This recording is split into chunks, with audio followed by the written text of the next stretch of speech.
안녕하십니까. 인천복지방송 실버기자 신중균의 생활마당입니다.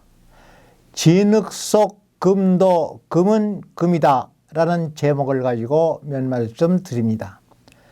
1980년대를 대표하던 미국의 회사가 있었습니다. 이 회사는 당시 세계 최고 수준을 자랑하고 있었습니다. 전 세계에 수출되지 않는 지역이 없을 만큼 규모가 컸던 것입니다. 대학을 졸업하는 수많은 젊은이들이 앞다투어 이 회사에 지원서를 냈지만 취직하기는 힘들었습니다. 제임스라는 젊은 친구도 수많은 다른 젊은이들과 마찬가지로 회사에 지원했지만 입사 지원서마저 거부당했습니다.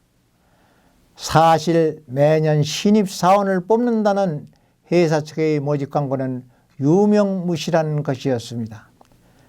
하지만 제임스는 포기하지 않았습니다. 무고수 취직을 탄원한 제임스는 결국 회사에 취직하였습니다. 무고서였기에 손해볼 것이 없다는 회사의 입장이었던 것입니다. 자신의 성실함을 증명해 보이기 위해 제임스는 1년 동안 하루도 쉬지 않고 열심히 일했습니다. 그의 정식 채용 문제를 거론하는 사람은 아무도 없었습니다. 그러던 중 1990년 초 회사가 심각한 위기에 처했습니다. 그럴 때 생산 공정의 기술적 문제에 대한 의견을 조목조목 짚어가던 제임스는 이번에 문제가 된 제품의 품질 개선 방안과 직접 고안한 설계도를 선보였습니다. 그가 내민 것은 매우 선진적인 공법으로 설계된 획기적인 계획안이었습니다. 기존의 기계장치에서 발생되던 결함을 보완하는 데 적격이었습니다.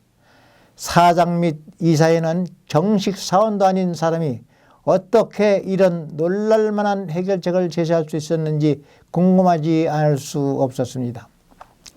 사실 처음 제임스가 맡은 업무는 허드렛 일을 도와주는 청소부 일이었습니다. 청소부의 권한을 최대한 발휘한 발상이 시작되었던 것입니다. 제임스는 부서의 모든 것을 소상하게 기록해 두었고 그 과정에서 기술상의 문제점을 발견하게 된 뒤로는 남몰래 연구와 분석을 계속했던 것입니다. 이로써 그는 청소부로 일하는 기간 동안 과학적인 통계 수치에 의거한 획기적인 설계도를 완성했습니다. 회사의 최고 결정권자인 사장과 임원들은 제임스에게 회사의 생산 기술 문제를 책임지는 부사장직을 맡기기로 그 자리에서 결정했습니다. 진흙탕 속에서도 보석은 빛을 발하기 마련입니다. 시야를 좀 더 넓게 보고 차근차근 미래를 준비하다 보면 언젠가는 반드시 성공이 뒤따르게 됩니다. 여러분, 교과서적인 내용이지만 너무 결과만을 조명하는 현실에서 미련한 바보의 철학 정도로 받아들이면 감사하겠습니다. 오늘도 행복한 하루 되십시오. 감사합니다.